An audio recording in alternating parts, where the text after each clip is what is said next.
Not necessarily surprising to hear this coming from the president amidst all of the other controversies happening, his top advisors flipping on him. We're hearing the word impeachment being used by lawmakers. But what is your reaction to, this latest tweet and the use of the word censorship, which is strong? A little bit of exasperation.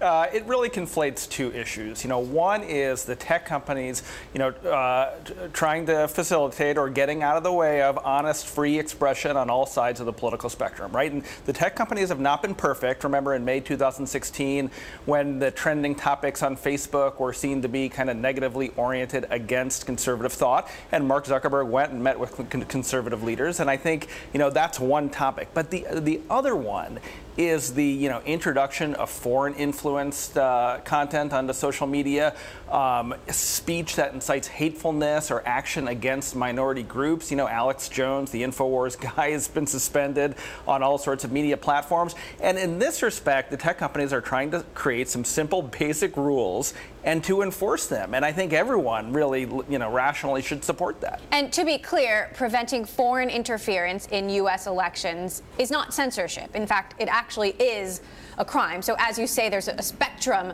of things that are happening here. We did hear from Mark Zuckerberg earlier this week when Facebook revealed that it had shut down hundreds of accounts tied to Iran and hundreds more, well, an undisclosed number more tied to Russia. We don't know how many. Take a listen to what Zuckerberg had to say on a call with reporters.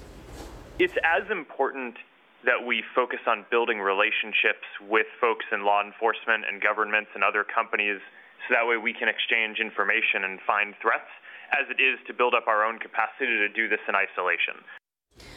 So let's talk about issue one, which is that the tech companies have made it clear they can't really do this by themselves. In fact, Facebook acted on a tip from the cybersecurity company FireEye, which led to them discovering all of these accounts. Now we're hearing a report that representatives from Facebook, Twitter, Google, Microsoft are all meeting to coordinate on their election meddling strategy. Right, long overdue, right? I mean, each of these companies are seeing these attacks. They're going to get together today. They're going to talk about what they've seen, what they're doing, and whether they should make these kinds of meetings routine. Alex Stamos, the former chief security officer of Facebook, he wrote in this on this website Lawfare recently that it might even be too late to save the 2018 election. He said it would be too late. Right, he crazy, said it is too late. Crazy. So, the more that these tech companies and law enforcement can coordinate, share what they're seeing, share best practices, I think the better off that our democracy will be. So let's talk about the second point, which is, an ongoing issue that these companies are now in the position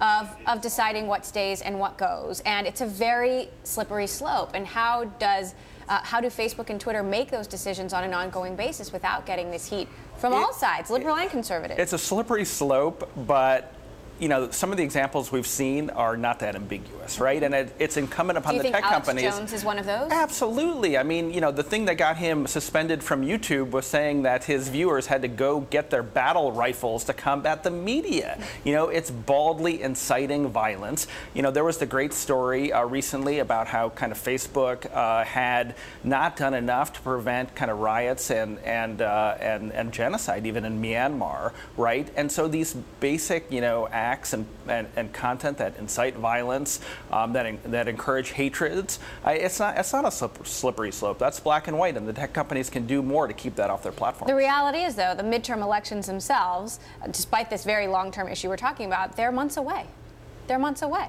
So, is it really possible, that a secret meeting between the tech companies is going to get things in order before November? I mean, it's a good sign, right? They should be meeting. They should be coordinating with law enforcement. I think, we're now over a year from the 2016 elections. We've got really, all the intelligence agencies have agreed that, the Russians did manipulate and interfere with our elections. And I think, this is another sign that the tech companies are taking this very seriously.